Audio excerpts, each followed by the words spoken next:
चटोरी देवरानी ने चुराया पड़ोसन का खाना। माँ जी, दादी जी, बाजार जा रही हूँ सब्जी लेने, बता दीजिए कि आज सब्जी में क्या क्या लेकर आऊँ। अच्छा सुनो, एक काम करना, आज बाजार से सरसों का साग ले लेना, पेट बहुत खराब है, साग खाऊंगी तो पेट में थोड़ी ठंडक मिलेगी। और मेरे लिए बहू तुम लौकी, सीताफल और टिंडे, कद्दू ले लेना, पेट में बहुत गैस बन रही है, ये ठंडी सब्जियां खाकर पाचन ठीक रहेगा। ठीक है मम्मी जी।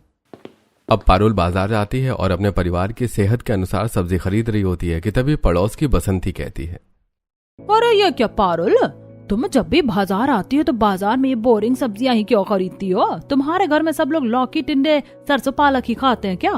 अरे कटहल, भिंडी, गोभी, मटर, अरबी, शलगम, इतनी सारी सब्जियां हैं जो बहुत चटपटी तरीके से बनाओ तो खाने का स्वाद बढ़ जाता है। अरे रुको रुको चाची, कंट्रोल करो, तुम ये क्या बोली जा रही हो? तुम्हारे मुंह से चटपटी सब्जियों के नाम सुनकर तो मेरे मुंह में भी पानी आ गया। लेकिन अफसोस कि मैं ये सारी सब्जियां नहीं खा सकती, क्योंकि मेरे ससुराल वालों को सिर्फ और सिर्फ पानी वाली उबली सब्जी खाना पसंद है, क्योंकि उनका डाइजेस्टिंग सिस्टम समय से पहले ही कमजोर हो गया है और अब तो मेरी भी आदत हो गई है यही सब खाने की। अच्छा, तो ये कारण है तुम्हारा साधारण सब्जियां खरीदने का। चलो ठीक है। अब सब्जी लेकर पारुल घर आती है और घर आने के बाद सीधा रसोई में जाती है। पारुल के रसोई में चूल्हा, क्रॉकरी सेट, फ्रिज और मसाले के डिब्बों की जगह पर सिर्फ हल्दी नमक के सिवा कुछ नहीं होता। अब पारुल फटाफट टिंडे, लौकी की सब्जी को पानी, नमक, हल्दी डालकर उबाल लेती है। वहीं साग को भी वो हल्का चॉप करके उसे हल्के मसाले के साथ उबाल लेती है और फिर वही उबला हुआ खाना वो डाइनिंग टेबल पर रखती है, जिसे ससुर, दादी, सास, जेठ खुशी से खा रहे होते हैं। लेकिन वहीं उसका देवर और नंद उबले खाने को देखकर मुंह सड़ा रहे होते हैं। अरे क्या बना देती हो भाभी आप, ये रोज रोज उबला खाना। अरे कभी तो हमारे घर में चटपटा खाना भी बना दिया करो। सच में भाभी, आपके हाथ का तो जायका ही खत्म होता जा रहा है, ये उबला खाना बना बना कर। ऐसा है, चुपचाप से बहू ने जो बनाया है वो खा लो, क्योंकि यह खाना बहू ने हमारी पसंद से बनाया है। हाँ, हमारी सेहत ठीक नहीं रहती, इसीलिए तुम्हारी भाभी ने ये खाना बनाया है। हाँ सही कहा, और इस खाने में बुराई ही क्या है, इतना स्वादिष्ट तो बना है ये खाना, ऊपर से कम मसाला होने के कारण ये खाना जल्दी से पच भी जाता है। अब इसी तरह से कुछ हफ्ते गुजरते हैं और एक दिन कुसुम से मिलने के लिए पड़ोस की सावित्री और जानकी आती हैं। अरे तुम दोनों बड़े दिनों बाद, बहू जाओ इनके लिए जरा कुछ खाने का बना लो, बहुत दूर से आए हैं ये लोग। अब पारुल रसोई में जाती है और बाजार से लाई हुई तोरई को काटकर चने की दाल के साथ हल्दी नमक डालकर उबाल देती है और हल्का सा जीरे का तड़का लगा देती है। साथ में चावल और रोटी भी पारुल बना लेती है।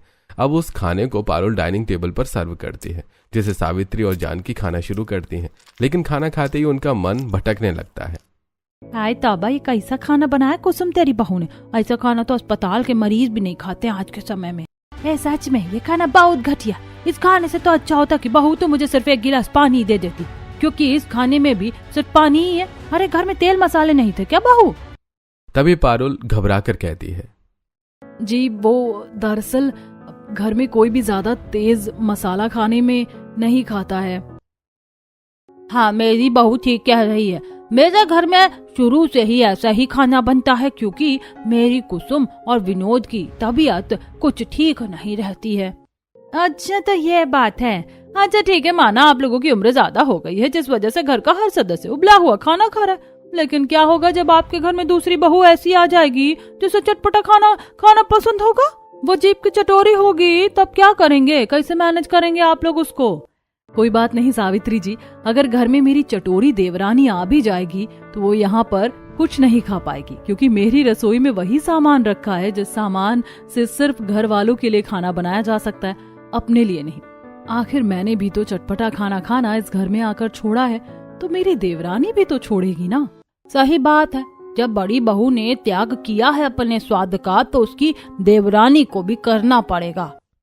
अब जहाँ घर के कुछ सदस्य उबला खाना आराम से खा रहे होते हैं, वहीं आरव और काजल को वो खाना बिल्कुल पसंद नहीं आता और उन्हें जब भी मौका मिलता है वो बाहर का चटपटा मोमोज, चाउमीन, तो कभी रेस्टोरेंट के अंदर जाकर दाल मखनी, शाही पनीर, चिकन बिरयानी जैसी चटपटी चीज खरीद कर खाने लगते हैं। अब जाकर जान में जान आई। काजल, ये खाना कितना स्वादिष्ट है ना? हाँ, खाना तो बहुत स्वादिष्ट है भैया, लेकिन इस खाने को खाने के बाद न जाने क्यों मेरे पेट में दर्द हो रहा है। लगता है सिंपल साधारण खाना खाते खाते मेरी पाचन क्रिया थोड़ी कमजोर हो गई है, जिस वजह से मैं बाहर का ये चटपटा खाना पचा ही नहीं पा रही हूँ। अब काजल घर आती है और घर आते ही काजल को उल्टियां होनी शुरू हो जाती हैं, जिसे देखकर पारुल। तुम दोनों ने फिर से कुछ बाहर का चटपटा खाना खाया है ना? सच सच बताओ। अरे नहीं, कुछ नहीं खाया है मैंने भाभी, ये तो बस नॉर्मल एसिडिटी है। अच्छा ठीक है, फिर रुको, मैं तुम्हारे लिए देसी मूली का सूप बनाकर लेकर आती हूँ, उससे पेट में बनी सारी गैस खत्म हो जाएगी। अरे नहीं नहीं रुकिए, मैं आपका वो जहरीला मूली का सूप नहीं पी सकती। मैं इतना स्वादिष्ट खाना खाकर आई हूँ, बाहर से सारा टेस्ट खराब हो जाएगा। अच्छा तो तुम बाहर का ही चटपटा खाना खाकर आई हो ना? चलो कोई बात नहीं, मैं तुम्हें हींग भून कर देती हूँ, उसे चबा लो, उल्टियां बंद हो जाएंगी। अब पारुल तवे पर हल्का सा हींग भूनकर अपनी नंद को देती है, जिसके बाद उसकी उल्टियां शांत हो जाती हैं। अब इसी तरह कुछ हफ्ते गुजरते हैं और अचानक से सुधा और कुसुम की तबीयत खराब हो जाती है। पारुल फटाफट डॉक्टर को बुलाती है। अच्छा तो पारुल जी, आप मुझे बता सकते हैं कि ये दोनों डाइट में क्या ले रही हैं? जी बस उबला हुआ खाना ही। हाँ डॉक्टर साहब, मैं और मेरी सास तो उबला खाना ही खाती हैं, लेकिन फिर भी हमें उल्टियां आ रही हैं। देखिए, खाने में कोई दिक्कत नहीं है, दिक्कत आपके डाइजेस्टिव सिस्टम में है, जो ठीक से काम नहीं कर रहा है। कोशिश करिए कि आप थोड़ा और ज्यादा उबला और सादा खाना ही खाइए। बाकी मैंने दवाई दे दी है, आप अपना ध्यान रखिए।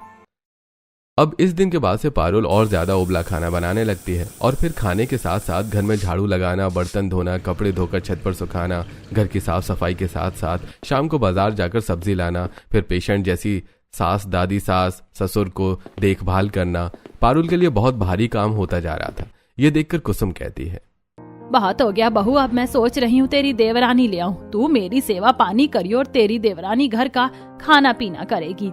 आप ठीक कह रही हैं माँ जी, मैं अकेले आप लोगों की सेहत और घर संभालते संभालते थक गई हूँ। अब सबकी रजामंदी होते ही कुसुम घर में पंडित बुलाती है।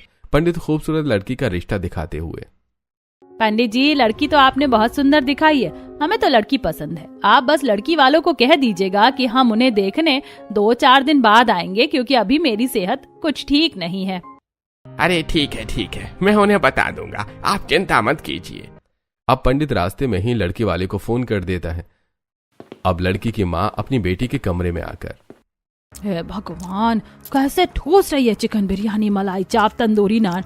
अरे बस बस, अपनी चटोरी जुबान पर थोड़ा लगाम लगा। बाहर का चटपटा खाना खाकर शक्ल की बैंड बजा रखी है। बाहर का खाना खाने से चेहरा खराब होता है। और आज तो मुझे लड़के वालों के यहाँ से फोन आया था, कुछ दिनों बाद तुझे देखने आ रहे हैं। अरे लड़के वाले मुझे देखने आ रहे हैं तो क्या हो गया, मैं भी रेडी हूँ। और हाँ, आपको पता है ना कि मुझे चटपटा खाना बहुत पसंद है। अब इसी तरह शाम को तनीषा अपनी सहेलियों के साथ ठेले पर चाउमीन मोमोज खाने आती है और चटोरी तनीषा मोमोज खाते खाते 2-4 मोमोज अपने पर्स में गिराने लगती है, जिसे ठेले वाला देख लेता है। अरे आप तो चटोरी के साथ साथ चोरनी भी निकली। अरे आपकी जुबान कितनी चटोरी है, उतने ही चोर भी हैं। अरे यह कैसे आप मेरे ठेले से मोमोज चुरा रही हैं? नहीं नहीं, मैं बस चटोरी हूँ, चोरनी नहीं। आप तो मुझे गलत समझ रहे हैं। अच्छा ये लीजिए अपनी पेमेंट, मुझे जितना खाना था मैंने खा लिया। गाइस चलें? अब साइड में आकर तनीषा की सहेलियां, तनीषा सच सच बताओ, तुमने वो मोमोज चुराए थे ना? अरे तुम तो सच में चटोरी के साथ साथ चोरनी भी होती जा रही हो। सुनने में आया तुम्हारा रिश्ता लग गया, ससुराल में जाकर भी यही सब करोगी? तुम पागल हो क्या? मैंने कहा ना कि मैंने कोई चोरी नहीं की है, मैं बस चटोरी हूँ। कितनी बार समझाऊं? अब इसी तरह कुछ हफ्ते गुजरते हैं और फिर तनीषा को देखने के लिए लड़के वाले आते हैं। लड़के वाले आकर सोफे पर बैठते हैं। वहीं मनोरमा लड़के वालों के सामने दही भल्ले, पापड़ी चाट, समोसा, चटपटी नमकीन, आलू की टिक्की जैसे अनेक चटपटे नाश्ते को सर्व करती है। अब लड़के वाले तनीषा को देख रहे होते हैं और तनीषा की नजर चटपटे खानों पर होती है। हे भगवान, कोई भी ऐसा एक एंगल नहीं मिल रहा है जिससे मैं ये चटपटी स्नैक्स खा सकूं। अब तनीषा जानबूझकर टेबल पर रखे फोन को उठाने के लिए झुकती है और फिर फोन के साथ साथ समोसा भी जमीन पर गिरा देती है। अरे मेरा फोन गिर गया, 1 मिनट। अब तनीषा जैसी नीचे झुकती है वो फटाफट पूरा एक समोसा निकल जाती है और फिर फटाफट मुंह साफ करके फोन लेकर ऊपर की ओर बैठती है। तभी मनोरमा धीरे से, अरे क्या कर रही है तू? अरे लड़के वाले तुझे देख रहे और तेरी चटोरी नजर खाने के ऊपर टिकी हुई है, थोड़ा लड़के को भी देख ले। क्या हो गया बेटी, बड़ी गुमसुम हो, कुछ कह नहीं रही हो, कुछ तो बोलो। जी मैं ये कह रही थी कि अगर आप लोग ये स्नैक्स खाना शुरू करते हैं तो मैं भी खा पाती। ये सुनकर लड़के वाले हंसने लगते हैं। अरे क्यों नहीं, हम खाते हैं ना देवरानी जी। अरे मनोरमा जी, आपकी बेटी के अंदर तो बहुत बचपना है, काफी चंचल मन है इसका। अब सभी लोग चटपटे स्नैक्स खाना शुरू करते ही हैं कि उतने में तनीषा सब सफा चट कर जाती है। ये देखकर लड़के वाले दंग रह जाते हैं। माँ जी, देवरानी जी की खुराक तो ज्यादा लग रही है खाने पीने के मामले में। हाँ, कह तो तुम ठीक रही हो। खैर छोड़ो, वैसे मनोरमा जी नाश्ता पानी तो हो गया है, अब मुद्दे की बात करते हैं। हमें आपकी लड़की बहुत पसंद है, अब आप जल्दी से मुहूर्त निकलवाइए ताकि शादी हो जाए। अब लड़के वाले रिश्ता पक्का करके वहां से चले जाते हैं, जिसके बाद 3 से 4 हफ्ते के अंदर अंदर तनीषा शादी करके अपने ससुराल आती है। आओ बहू रानी, इस कलश को गिराकर घर के अंदर प्रवेश करो। अब कलश गिराकर तनीषा घर के अंदर जाती है और अपने पेट को सहलाने लगती है। ये देखकर पारुल, क्या हुआ देवरानी जी, पेट में दर्द हो रहा है क्या? सब ठीक तो है ना? तभी तनीषा भूख से बेचैन होकर कहती है, नहीं, कुछ ठीक नहीं है जेठानी जी। मैंने अपनी खुद की शादी में ही कुछ नहीं खाया। मुझे बहुत तेज भूख लग रही है, क्योंकि इतनी देर तक मुझे भूखे रहने की आदत नहीं है। अच्छा ठीक है, तुम बैठो, मैं तुम्हारे लिए कुछ लेकर आती हूँ। हाँ भाभी, आइए आप सोफे पर बैठिए। अब तनीषा सोफे पर बैठती है। इतने में पारुल अपने हाथ में मूंग दाल की खिचड़ी और उसके साथ में कद्दू की भुजिया लेकर आती है। ये लीजिए देवरानी जी, खा लीजिए। अब उबला खाना देखकर तनीषा, हे भगवान, ये कैसा मरीजों जैसा खाना लेकर आई है मेरी जेठानी मेरे लिए। इस खाने से मेरी भूख तो मिटेगी नहीं, बल्कि उल्टी और आ जाएगी। अभी तो मैं इन्हें कुछ बोल भी नहीं सकती, जैसे तैसे थोड़ा मोड़ा खा लेती हूँ। अब मुंह बनाकर तनीषा उबली खिचड़ी और कद्दू की सब्जी खाती है और जाकर अपने कमरे में आराम करती है। अगले दिन तनीषा नहा धोकर तैयार होकर रसोई में आती है, जहां रसोई में उसको मसाले की अलमारी में हल्दी नमक के सिवा कुछ नजर नहीं आता। फिर तनीषा फ्रिज खोलती है, जहां फ्रिज में भी सिर्फ साग, कद्दू, तोरई, सीताफल जैसी अतरंगी सब्जियां रखी हुई होती हैं। ये भगवान, फ्रिज में तो कुछ भी ऐसा नहीं है जिससे मैं अपनी पहली रसोई का खाना बना पाऊं। मसाले में भी सिर्फ हल्दी और नमक है। तनीषा परेशान हो ही रही होती है कि तभी वहां पर उसकी जेठानी आती है। अरे जेठानी जी, अच्छा हुआ आप आ गई। सच कहूँ तो मुझे समझ ही नहीं आ रहा कि मैं अपनी पहली रसोई में क्या बनाऊं, क्योंकि फ्रिज में भी काफी अतरंगी सब्जियां हैं और मसाले में भी सिर्फ हल्दी नमक है। ऐसे में मैं अपनी पहली रसोई का खाना कैसे बनाऊंगी? अरे हल्दी नमक से सब बन तो जाता है, मैं भी तो बनाती हूँ। और एक काम करो, तुम दाल चावल और आलू का चोखा बना लो, बहुत है इतना सबके लिए। अब तनीषा ये सुनकर हैरान हो जाती है, क्योंकि तनीषा को तो तला भुना चटपटा खाना खाने की आदत थी। क्या मैं अपनी पहली रसोई में ये उबला हुआ खाना बनाऊं? मैंने तो सोचा था कि मैं चिकन बिरयानी, नान, शाही पनीर, दाल मखनी, बटर कोरमा ये सब बनाऊंगी, लेकिन आप तो काफी साधारण सा खाना मुझसे बनवा रही हैं। तभी वहां पर कुसुम आती है और ये सब सुनकर कहती है, अरे बहू, तुझे तो खुश होना चाहिए कि हम तुझसे ज्यादा मेहनत नहीं करवा रहे और साधारण खाना बनाने को कह रहे हैं। और वैसे भी हमारे घर में कोई तला भुना, चटपटा, मसालेदार खाना नहीं खाता है, क्योंकि सबकी तबीयत खराब हो जाती है ऐसा खाना खाकर। समझ गई देवरानी जी। चलिए अब फटाफट से आप दाल चावल चोखा बना लीजिए। अब तनीषा मुंह बनाकर दाल चावल चोखा बनाती है और फिर उसे डाइनिंग टेबल पर रखती है। अब घर के सदस्य बड़े शौक से उस खाने को खा रहे होते हैं। वहीं तनीषा जैसे ही खाना खाती है उसका मन भटकने लगता है। इसी तरह रात को फिर से तनीषा उबली हुई सब्जी बनाती है, जिससे रात को भी वो ठीक से नहीं खा पाती। अब इसी तरह कुछ हफ्ते गुजरते हैं और अब तनीषा उबला हुआ खाना बना बनाकर परेशान हो जाती है, जिसके बाद तनीषा बिना किसी से पूछे घर में चिकन बिरयानी, मसालेदार कटहल की सब्जी, चटपटे बेसन के गट्टे की सब्जी, रोटी, रायता बनाकर उसे डाइनिंग टेबल पर रखती है। ये देखकर कुसुम गुस्से में आग बबूला होते हुए खाने की थाली उठाकर जमीन पर पटक देती है। ये सब तला भुना, चटपटा, मसालेदार, मिर्ची वाला खाना किसने बनाया है? कौन है जो हमें मारना चाहता है?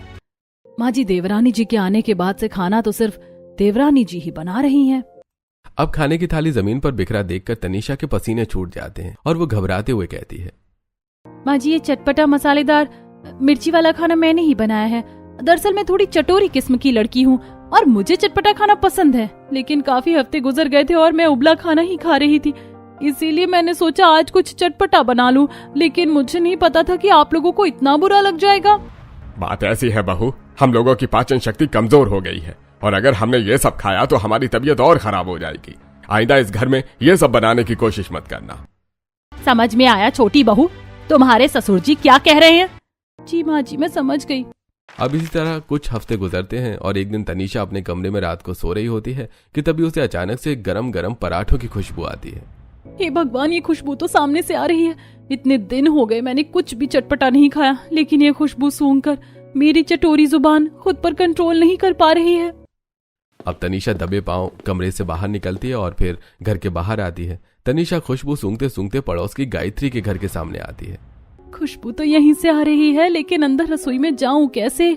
एक काम करती हूँ, इस पानी के कनेक्शन वाले पाइप पर चढ़कर खिड़की से रसोई के अंदर घुस जाती हूँ।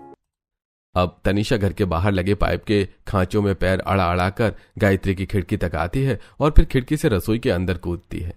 शुक्र है बड़ी मुश्किलों के साथ ही सही, लेकिन मैं पड़ोसन की रसोई में तो आ गई। अब मैं ये चटपटे पराठे और पुदीने की चटनी चुरा के खा लेती हूँ।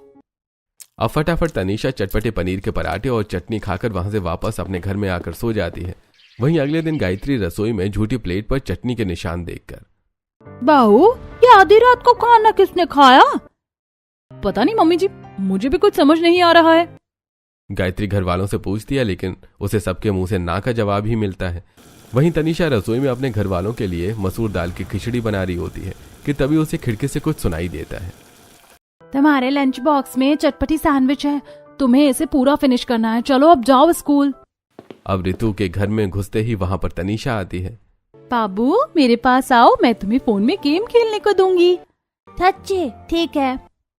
अब राजू गेम खेलने लगता है और तनीषा फटाफट उसके बैग से चटपटी सैंडविच चुरा कर खा जाती है और अपने हाथ में लाई सेब को वो राजू के टिफिन में रख देती है। चलो अब स्कूल जाओ, बहुत लेट हो गया है। अब दोपहर को राजू स्कूल से घर आता है, तभी रितु राजू का टिफिन खोलती है। अरे राजू, मैंने सैंडविच दिया था पर ये एप्पल के टुकड़े इसमें क्यों गिरे हैं? अगर मैंने मम्मी को बताया कि तनीषा आंटी ने मुझे गेम खिलाया था और उन्होंने मेरा सैंडविच चुरा कर खाया तो मम्मी मुझे डांटेंगी। अरे मम्मी, सैंडविच मैंने ही खाया था, ये एप्पल तो फ्रेंड ने डाला था। इसी तरह एक दिन पड़ोस की सुषमा के घर में कुछ मेहमान आते हैं, जिसे तनीषा देख लेती है। अरे सुषमा जी के यहाँ तो मेहमान आए हैं। आज तो उनके घर में बहुत सारे चटपटे स्नैक्स आए होंगे और पकवान भी घर में बने होंगे। एक काम करती हूँ, कुछ मांगने के बहाने उनके घर चली जाती हूँ और फिर चुपके से चुराकर चटपटे पकवान खा लूंगी। अब कटोरी लेकर तनीषा सुषमा के घर आती है। अरे तनीषा, तुम क्या हुआ, कुछ काम था? हाँ, वो थोड़ी सी चीनी चाहिए थी, तुम दे दोगी? अच्छा, मैं लाती हूँ। अब पीछे पीछे सुषमा के तनीषा भी रसोई की तरफ जाने लगती है। अरे तुम यहाँ तक? अच्छा रुको। अब सुषमा कैबिनेट खोलकर चीनी का डिब्बा उतार रही थी, तभी तनीषा की नजर रसोई में पड़े पकवान के ऊपर जाती है, जहाँ ढेर सारी पकौड़ियाँ और चटपटे शाही पनीर, दाल मखनी, नान ये सब रखा हुआ होता है। सुषमा जी, एक काम करना, चीनी के साथ में थोड़ी सी चाय पत्ती भी दे देना और दूध भी। दूध? अच्छा, वो तो बाहर रखा है, रुको मैं लाती हूँ। अब सुषमा बाहर जाती है, इतने में तनीषा फटाफट नान उठाकर शाही पनीर के साथ प्लेट में लेकर खाने लगती है और फटाफट प्लेट धोकर रख देती है और फिर अपने आंचल में ढेर सारी पकौड़ियां बांध लेती है। ये ले तनीषा, दूध, चीनी और चाय पत्ती। Thank you so much. अब तनीषा सुषमा के घर से बाहर निकलती है। अरे अचानक से ये पकौड़े इतने कम क्यों हो गए? नान भी कम लग रहे हैं, कुछ समझ नहीं आ रहा। वहीं तनीषा अपने घर आकर सोफे पर बैठकर अपने आंचल से चटपटे पकौड़े निकालकर खाने लगती है कि तभी वहां पर पारुल आती है। अरे देवरानी जी, आपके आंचल से तेल क्यों टपक रहा है?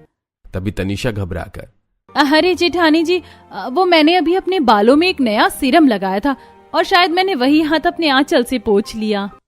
अब इसी तरह अगले दिन, छोटी बहू, चलो मंदिर होकर आते हैं, जब से आई हो घर पर ही हो।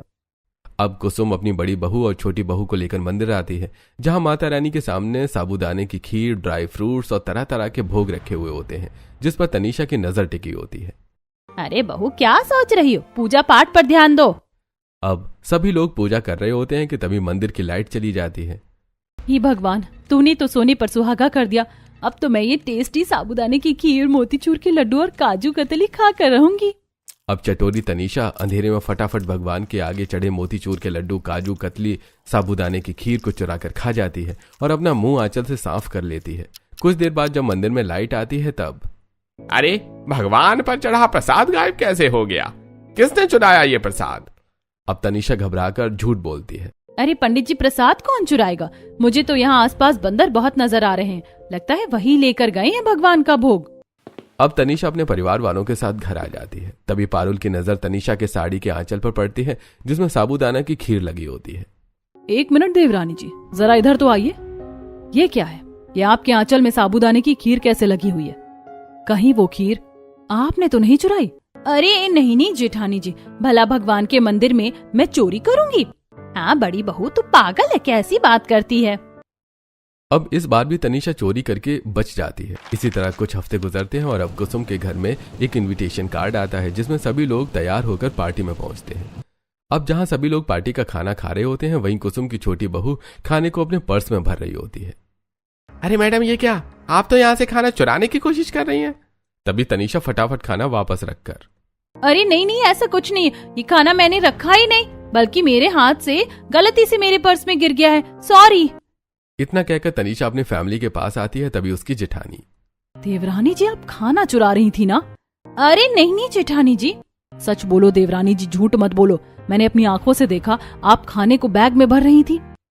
अब तनीषा मायूस होकर कहती है, हाँ जेठानी जी, वो घर पर तो चटपटा खाने को मिलता नहीं है, तो मैंने सोचा कि पार्टी का ही खाना चुरा कर रख लूं ताकि 1-2 दिन मुझे आराम से चटपटा खाना मिल पाए। आप जानती ही हो कि मैं कितनी चटोरी हूँ। देवरानी जी, चटोरी होना अच्छा है लेकिन चोरनी नहीं, याद रखना। अब इसी तरह कुछ दिन गुजरते हैं और एक रात तनीषा अपने ससुराल वालों को सिंपल दाल चावल बनाकर खिला रही होती है और उसके नाक में बिरयानी की खुशबू जा रही होती है। लगता है आज पड़ोसी के घर में बिरयानी बनी है। वैसे सोचा था चोरी करना छोड़ दूं, लेकिन मेरी ये चटोरी जुबान मुझे कभी शरीफ नहीं बनने देगी। अब रात को सबके खाने के बाद तनीषा अपने घर की छत पर आती है और सीढ़ियां लेकर घर के बाहर निकलती है और फिर बिरयानी की खुशबू सूंघते हुए वो सावित्री के घर के पास रुकती है। अच्छा, तो बिरयानी सावित्री जी के यहाँ बनी है? अब तनीषा सीढ़ियां लगाकर सावित्री की खिड़की से रसोई के अंदर आती है जहां रसोई पूरी साफ होती है। अरे खुशबू तो यहीं से आ रही थी, लेकिन यहाँ तो सब कुछ साफ सुथरा है। अब तनीषा रसोई के बर्तनों को उठाकर देखने लगती है। तभी उसे बिरयानी का कटोरा दिखता है। मिल गया, ये रही वो स्वादिष्ट चटपटी बिरयानी, फटाफट खा लेती हूँ वरना कोई देख लेगा। अब तनीषा फटाफट बिरयानी चुराकर खाने लगती है कि तभी कुछ ही देर में उसे किसी की आहट महसूस होती है और वो खिड़की से सीढ़ियों के द्वारा बाहर निकलकर अपने घर आ जाती है। तभी पारुल लिविंग रूम में होती है। अरे देवरानी जी, बाहर क्या करने गई थी? 11 बज रहे हैं, आपको नींद नहीं आ रही? ये भगवान, शुक्र है मैंने सीढ़ियां बाहर ही छोड़ दी थी। अरे नहीं नहीं, ऐसा कुछ नहीं है, नींद तो बहुत आ रही है, लेकिन मैं थोड़ा वॉक करने गई थी। अब तनीषा वहां से डाइनिंग टेबल के पास आती है और वहां से टूथपिक लेकर दांत साफ कर रही होती है कि तभी वहां पर पड़ोस की सावित्री आती है जिसका चेहरा गुस्से से लाल हो रहा होता है। सावित्री जी, इतनी रात को आप यहाँ? परेशान लग रही हैं, बताइए ना क्या हुआ? बाहू, मुझे बहुत गुस्सा आ रहा है। अच्छा एक बात बताओ, तुम्हारे घर में भी कोई शैतान बिल्ली है क्या जो तुम्हारा खाना चुरा कर ले जाती हो? नहीं सावित्री जी, ऐसा तो कुछ नहीं है, मेरे घर में तो कोई बिल्ली नहीं आती। भगवान, पता नहीं ये बिल्ली मेरे ही घर में क्यों आती है। आज भी मैंने इतने शौक से बिरयानी बनाई थी, सोचा था लेट नाइट खाऊंगी, लेकिन जब रसोई में गई तो बिरयानी सफा चटती। तभी दांतों को साफ करती हुई तनीषा कहती है, अरे बिल्ली तो कुछ ज्यादा ही सयानी है, अच्छी अच्छी चीजों को ही चुरा कर खाती है, लगता है जुबान की चटोरी है बिल्ली। अब पारुल इन बातों पर गौर करती है और वो देखती है कि तनीषा बड़ी देर से अपने दांतों को साफ कर रही है। मुझे ऐसा क्यों लग रहा है सावित्री जी की बिरयानी की हड्डी मेरी देवरानी जी के दांतों में ही फंसी है, कुछ तो गड़बड़ है। इसी तरह जब अगले दिन पारुल बाजार सब्जी लेने के लिए जाती है तो सुषमा भी उससे कहती है, पता नहीं यार, आजकल मेरे घर से खाना गायब हो रहा है। अच्छा, ध्यान रखो कि ये सब कहाँ, कैसे और कौन कर रहा है। इसी तरह एक दिन तनीषा ऑनलाइन खाना मंगवाती है और उसे खाने को अपने कपड़ों की अलमारी में छुपा देती है। लेकिन जब वो कमरे से बाहर आती है तो पारुल, देवरानी जी आप यहाँ, मैं आपके पास ही आ रही थी, जरा मुझे आपकी एक साड़ी चाहिए थी, मैं ले लूं? मुझे किटी पार्टी में जाना है। रुकिए रुकिए, मैं ला कर देती हूँ। अब तनीषा अलमारी खोलती है और सामने रखी साड़ी उठाकर पारुल के हाथ में देती है। पारुल कुछ देर बाद उस साड़ी को पहनकर हॉल में आती है कि तभी पारुल देखती है कि साड़ी पर खाने का दाग लगा हुआ है। अरे देवरानी जी, ये साड़ी तो गंदी लग रही है, आप कपड़ों को बिना वॉश किए ही अलमारी में सजा देती हो क्या? और ये तो खाने का दाग है, ऐसा लग रहा है जैसे अभी अभी इस पर कुछ गिरा हो। तभी तनीषा घबराते हुए, अच्छा, सॉरी सॉरी जेठानी जी, मुझसे गलती हो गई, मैंने आपको गलती से वो साड़ी दे दी जिसे मैंने सुबह सुबह ही उतारा था। दरअसल सुबह सुबह मुझसे ही साड़ी पर दाल गिर गई थी, रुकिए मैं दूसरी साड़ी देती हूँ। अब तनीषा अलमारी से दूसरी साड़ी निकालकर अपनी जेठानी को देती है, लेकिन पारुल को अब ये सब कुछ खटकने लगा था। तभी एक दिन पड़ोस की जानकी अपने घर में सत्यनारायण भगवान की कथा करवाती है और उस कथा में वो कुसुम के पूरे परिवार को भी बुलाती है। समय से आ जाना कुसुम, अपनी दोनों बहू को लेकर, सत्यनारायण भगवान की कथा है जिसमें 56 भोग का प्रसाद बटेगा, थोड़ी बहुत मदद भी करवा देना। हाँ, मेरी दोनों बहू मदद करवा देंगी, तुम चिंता मत करो। अब अगले दिन कुसुम अपनी दोनों ही बहू को लेकर जानकी के घर पहुंचती है। अरे तुम आ गई, बहुत देर लग गई। अब तो भगवान का प्रसाद भी बन गया, थोड़ा मोड़ा प्रसाद रह गया है तो वो कुछ औरतें हैं जो बना रही हैं। तुम आओ कथा में बैठो। अब पारुल तनीषा अपनी सास के साथ कथा में बैठती है, जहां औरतें ढोल बजाकर नारायण भगवान के भजन गा रही होती हैं। अब जहां सब कीर्तन में मगन होते हैं, वहीं तनीषा के नाक में जोरदार 56 भोग की खुशबू जारी होती है। ये भगवान, कितनी स्वादिष्ट खुशबू आ रही है 56 भोग की। न जाने क्या क्या बनाया होगा जानकी जी ने 56 भोग में, जाकर देखती हूँ। माँ जी, मैं अभी आई, आप बैठिए। अरे देवरानी जी, कहाँ जा रही हो? कथा में ऐसे बीच में से उठकर कहीं नहीं जाते। जाना पड़ेगा देवरानी जी, मुझे टॉयलेट जाना है। ठीक है, जा जल्दी आ जाना। अब तनीषा झूठ बोलकर वहां से उठती है और खुशबू सूंघते सूंघते भंडार घर में आती है, जहां कई तरह के लड्डू, बताशे, पूरी, सब्जी, जलेबी, रसमलाई, घेवर, बर्फी जैसे अनेक भोग रखे हुए होते हैं। ये भगवान 56 भोग, यहाँ तो बहुत सारी चीज बनी है। एक काम करती हूँ, थोड़ा बहुत भोग छुपा कर रख लेती हूँ, वैसे भी अभी कोई है नहीं यहाँ। अब तनीषा 56 भोग में से अपनी पसंद की सभी चीजें चुराकर आंचल में बांधती है और फिर एक लड्डू उठाकर वो चोरी से खाने जा रही होती है कि तभी वहां पर जानकी आ जाती है। अरे ये क्या कर रही हो तुम? 56 भोग चुरा कर खा रही हो? पागल हो गई हो क्या? तभी वहां पर कुसुम और पारुल और साथ ही कुछ अन्य लोग भी आते हैं। अरे कुसुम, तेरी बहू 56 भोग चुरा कर खा रही है, मैंने अपनी आंखों से देखा इसे। बहू तुम पागल हो गई हो? तुम भगवान का प्रसाद चुराने यहाँ आई थी, तुम्हें तो वॉशरूम जाना था ना। बोलिए देवरानी जी। नहीं, आप लोग मुझे गलत समझ रहे हैं, मैंने कोई चोरी नहीं की, बल्कि मैं तो यहाँ पर इसलिए रुकी क्योंकि मैंने देखा यहाँ पर कोई नहीं है और प्रसाद के आसपास मक्खियाँ और चूहे भटक रहे थे, इसीलिए मैं यहाँ रुक गई, और कोई बात नहीं है। देखा जानकी, तू फालतू में ही मेरी बहू को चोर बना रही थी। चल बहू, कथा में बैठ जा। अब सभी लोग आकर कथा में बैठते हैं और भक्ति में लीन हो जाते हैं। तभी तनीषा इसका फायदा उठाकर दोबारा कथा से उठकर घर की सीढ़ियों के पास आती है और सीढ़ी पर बैठकर अपना आंचल खोलती है और 56 भोग खाने लगती है। आज तो मैं फंसी जाती, लेकिन शुक्र है भगवान ने बचा लिया। तनीषा इतना बोलकर प्रसाद खाने लगती है कि तभी वहां पर सुषमा आती है और वो तनीषा को प्रसाद खाता हुआ देख लेती है। अरे तनीषा, ये क्या कर रही हो तुम? ये तो प्रसाद है ना, तुम प्रसाद खा रही हो। जानकी जी, पारुल, सब कहाँ हो? जल्दी यहाँ आओ। अब सभी लोग सीढ़ियों के पास आते हैं। पारुल, ये देख, तेरी देवरानी 56 भोग चुरा कर यहाँ सीढ़ियों पर खा रही है। भगवान का शुक्र है कि जानकी जी ने अभी इस प्रसाद को चढ़ाया नहीं है, नहीं तो कितना बड़ा अपशगुन हो जाता। देखा कुसुम, मैं कह रही थी ना कि तेरी बहू चोर है, और वो प्रसाद चुराने ही गई थी वहाँ। तभी मोहल्ले की औरतें, जिनके घर में कुछ महीनों से चोरियां हो रही थीं, वो भी आती हैं और कहती हैं, इसका मतलब साफ है कुसुम कि मेरे घर में जो बिरयानी, समोसे, पकौड़ियाँ चोरी हुई थी, वो भी तुम्हारी बहू ने चुराया है। मेरे घर से भी खाना चोरी हुआ था, मैं कह रही थी ना पारुल तुझे। देखा, तेरी देवरानी ही है वो चटोरी चोरनी जो सबके घर से खाना चुरा रही है। बहू, सबकी बातें कान खड़े करके सुनती जा रही हो। अरे जवाब क्यों नहीं देती कि तुमने ये सब किया है, तो क्यों किया है?